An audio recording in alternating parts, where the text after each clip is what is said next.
नमस्कार दोस्तों। Art of stock market की learning education informative and knowledgeable video में फिर से आपका एक बार स्वागत है। दोस्तों आज हम जिस कंपनी के स्टॉक के बारे में डिस्कशन और एनालिसिस करने वाले हैं एजुकेशन लर्निंग पर्पस से, वो दोस्तों कहीं ना कहीं communication services online services sector से जुड़ा हुआ स्टॉक देखने को मिल रहा है। दोस्तों आज हम बात करने वाले हैं एम्पावर इंडिया जो कि एंगेज्ड है in the resale of information technology products and peripherals. दोस्तों यदि बात की जाए तो ये प्रोवाइड करते हैं अपने क्लाइंट को with business process and technology management services को। Its portfolio include Empower Bollywood, Empower Biz and Empower Tradex. दोस्तों इसमें अपनी सर्विसेज ये प्रोवाइड करती है एम्पावर इंडिया की आज हम बात करने वाले हैं।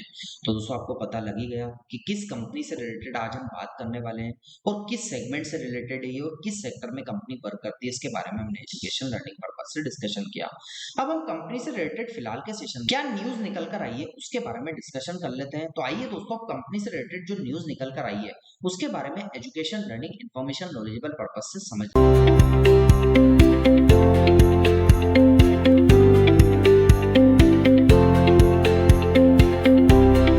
दोस्तों मैं कंपनी से रिलेटेड जो न्यूज निकल कर आई है उसको एजुकेशन लर्निंग इंफॉर्मेशन और नॉलेजेबल पर्पज से डिस्कशन करने से पहले अपने सभी दर्शकों को एक बात से अवगत करा देना चाहता हूँ। मेरे द्वारा जो यहाँ पर न्यूज डिस्कस की जा रही है वो दोस्तों मैं हिंदुस्तान टाइम्स से उठाता हूँ, वहां से अपने अकॉर्डिंग स्क्रिप्ट को प्रिपेयर करता हूँ, अपनी भाषा में उसको प्रिपेयर करता हूँ और अपनी भाषा में ही अपने व्यूवर्स को, अपने दर्शकों को समझाने का प्रयास करता हूँ। तो आइए दोस्तों अपनी भाषा में अब स्टॉक से रिलेटेड जो न्यूज निकल कर आई उसके बारे में डिस्कशन कर लेते हैं। दोस्तों आज हम एक ऐसे स्टॉक के बारे में डिस्कशन करने वाले हैं जिसमें कुछ दिनों में अलग ही दोस्तों हलचल दिखाई थी, क्योंकि दोस्तों कहीं ना कहीं ये एक कहा जाए तो इनएक्टिव पोजीशन में पड़ा हुआ था एम्पावर इंडिया लिमिटेड। दोस्तों सोमवार को ट्रेडिंग सेशन से इस स्टॉक में 10% का अपर सर्किट लगा। क्यों लगा, उसका कारण क्या रहा, कीमत 2.17 रुपए कैसे पहुंच गई। पिछले 5 कारोबारी दिनों में ये 68% चढ़ चुका है, मतलब हलचल दिखा चुका है। अगर लंबे अवधि की बात करें तो क्या है, तो दोस्तों पिछले 5 सालों में, मतलब पिछले बीते हुए 5 साल में शेयर ने लगभग 1300% की बढ़त, मतलब हलचल दिखाई थी। वहीं 2003 में इसमें लगभग 1500% की हलचल देखने को मिली। मतलब पिछले एक साल में इस स्टॉक में 5% की गिरावट भी आई, मतलब हलचल भी थी तो गिरावट भी थी।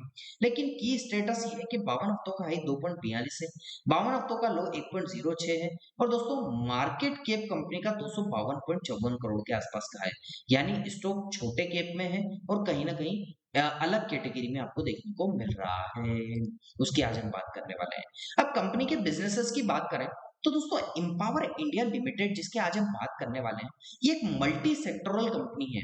इसका कारोबार कई क्षेत्रों में फैला हुआ है दोस्तों, जैसे कि IT products and services provide करती है, कंप्यूटर हार्डवेयर एंड सॉफ्टवेयर की सर्विसेज देती है, डिजिटल और पावर इलेक्ट्रॉनिक्स की सर्विसेज देती है, आईटी इंफ्रास्ट्रक्चर मैनेजमेंट जैसे networking, data centre, backup, remote support आदि ये अलग अलग सर्विसेज अपने जो दोस्तों इनके जो क्लाइंट्स है या इनके जो कस्टमर है उनको प्रोवाइड करती है। इसके अलावा कंपनी नवीनीकरणीय ऊर्जा मतलब रिन्यूएबल सोर्सेस की ओर भी फोकस्ड है। मतलब दोस्तों अधिकतर जो कंपनियां जिनकी आज हम डिस्कस करने वाले हैं या पिछले कुछ समय से भी डिस्कस किए हैं, उसमें अधिकतर कंपनियों का फोकस रिन्यूएबल सेक्टर की ओर ज्यादा है। अब वो होगा भी क्यों नहीं, क्योंकि दोस्तों हमारी जो गवर्नमेंट की पॉलिसी है या हमारी जो भारत सरकार की गवर्नमेंट की पॉलिसी जिस टाइप विजन है वो दोस्तों रिन्यूएबल सेक्टर की साइड ज्यादा टिल्ट होती हुई देखने को मिल रही है, जो अच्छा भी है। यदि हम फॉसिल फ्यूल्स वाली एनर्जी से शिफ्ट होकर रिन्यूएबल एनर्जी वाली दोस्तों जो एनर्जी उस पर शिफ्ट होते हैं तो ये एक अच्छा ही होगा हमारे देश के लिए भी और जो पर्यावरण है, जो इन्वायरमेंट है उसके लिए भी। ये दोस्तों कॉस्ट अफोर्डेबल भी है और दोस्तों पर्यावरण में जो एक कहा जाए तो पॉल्यूशन हो जाता है उसको भी रिडक्शन, मतलब उसको कम करने का भी ये नवीनीकरणीय ऊर्जा जो प्रोडक्शन होगी ये काम करेगी। तो दोस्तों जिसमें सोलर एनर्जी हो गई, बायोफ्यूल हो गया, ग्रीन हाइड्रोजन हो गया, इलेक्ट्रॉनिक बैटरीज के प्रोजेक्ट हो गए। साथ ही साथ कंपनी कृषि और खाद्य संस्करण मतलब प्रोसेसिंग फूड जो होती है ना इंडस्ट्री, मीडिया सेक्टर, एंटरटेनमेंट जैसे नए क्षेत्रों में भी कहीं ना कहीं कदम रख रहे हैं। तो दोस्तों आज हम जिस स्टॉक के बारे में डिस्कशन कर रहे हैं जिसमें उतार चढ़ाव देखने को मिल रहा है, ऐसे स्टॉक में दोस्तों यहाँ पर किसी भी प्रकार का निवेश करने से पहले, बाय सेल करने से पहले आप दोस्तों यहाँ पर पर्सनल फाइनेंशियल एडवाइजर से जरूर सलाह ले लीजिएगा, क्योंकि बाजार जो होता है ना वो दोस्तों निवेश जोखिमों के अधीन होता है। यहाँ पर आपको बताई गई news only education learning information knowledgeable purpose है, किसी भी प्रकार की बाय सेल की और निवेश की रिकमेंडेशन नहीं है। दोस्तों ये आगे डिस्कस करें तो यदि आपको ये वीडियो पसंद आया हो और आपको लगता है कि जेन्युइन इन्फॉर्मेशन हम आपको दे रहे हैं, जेन्युइन एनालिसिस प्रोवाइड कर रहे हैं, तो दोस्तों आप चैनल को लाइक, शेयर और सब्सक्राइब करना मत भूलिएगा। इसी प्रकार की न्यूज़, एजुकेशन, लर्निंग न्यूज़ पाने के लिए, एनालिसिस पाने के लिए। और यदि आपको लगता है कि हम जेन्युइन आपको एनालिसिस प्रोवाइड कर रहे हैं, तो अपने से 10 जनों को जरूर शेयर कीजिएगा। आइए दोस्तों, अब कंपनी से रिलेटेड जो फिलहाल के सेशन में टेक्निकल एनालिसिस है, उसको education, learning, information, knowledgeable purpose से डिस्कशन कर लेते हैं।